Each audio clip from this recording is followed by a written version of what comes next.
Sila ang bantayog ng pagkaing makabayan, ang kampyon ng kalan, handang tumuklas ng bagong lasa. Bumubuhay sa tradisyong kanilang kinagisnan. Lasapin natin ang kwento ng bawat kusinhiro. Tag-ulan na naman. Kapag medyo malamig ang panahon, hindi ba't masarap humigop ng mainit na sabaw? Eh kung samahan pa yan ng malambot na laman ng kalabaw. Legit yan! Dito lang sa May Diliman. Napaka-blessing po ng lugar nito. Simula nandun pa kami sa sidewalk hanggang nakapwesto kami, talagang hindi kami iniiwanan ng mga customer namin. Talaga nagda-drop by po kami dito, sir. Kasi pinabalik-balikan ko talaga yung sabaw na. Sa pagdaan-daan ko, nakita ko marami laging kumakain dito kaya sinubukan ko yun. Kaya nung masubukan ko, nabalik-balikan ko siya. Masarap po siya. Talagang andun po yung sinabing kalabaw talaga. Mura na, masarap pa. Malinamnam po siya. Masarap.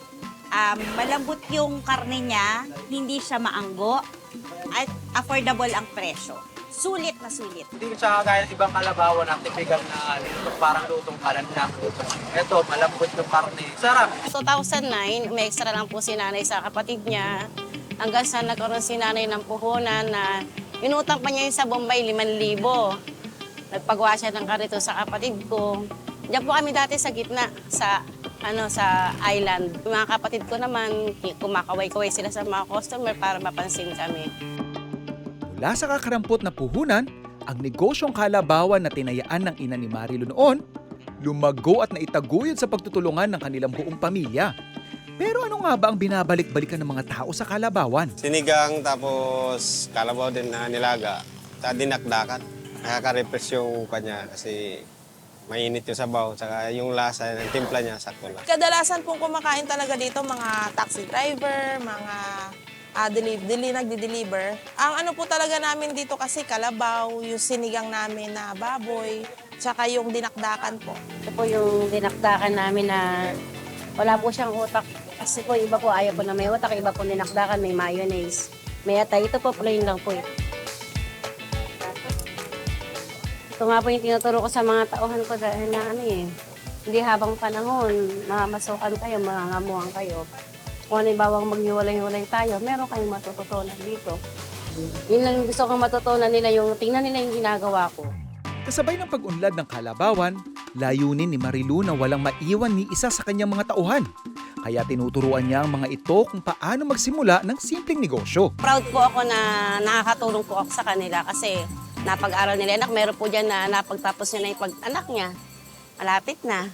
Kaya proud po ako sa hanap buhay ko na yan. Sobrang kasing hirap namin nun eh. Halos lahat ng ng paninda namin, sobrang galing kami sa sidewalk, tapos magkakaroon kami ng pwesto. Talagang kung babalik-balikan mo yung sitwasyon na yun, yun talaga yung laging nagpapalakas sa akin kasi kahit nasa pwesto na kami, minsan magda-down siya dahil sa mahal ng bilihin. Magkakaroon ka ng biglaang problema, dyan lang namin lahat kinukuha sa tindahan.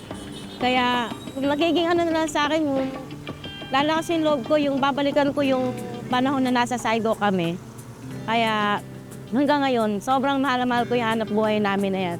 Kahit na nandyan na yung napapagod ako, kailangan ko pa rin talagang bumangon para ipagpatuloy. Kahit na ganun yung pinanggalingan namin, pinagmamalaki ko pa rin yung nanggaling kami sa sidewalk hanggang sa nagka-pwesto. Pinagmamalaki, hindi ko po yung kinakahiya. Galing kami sa sidewalk, kahit na maraming naniliit sa amin, mas pagmamalaki ko pa yun.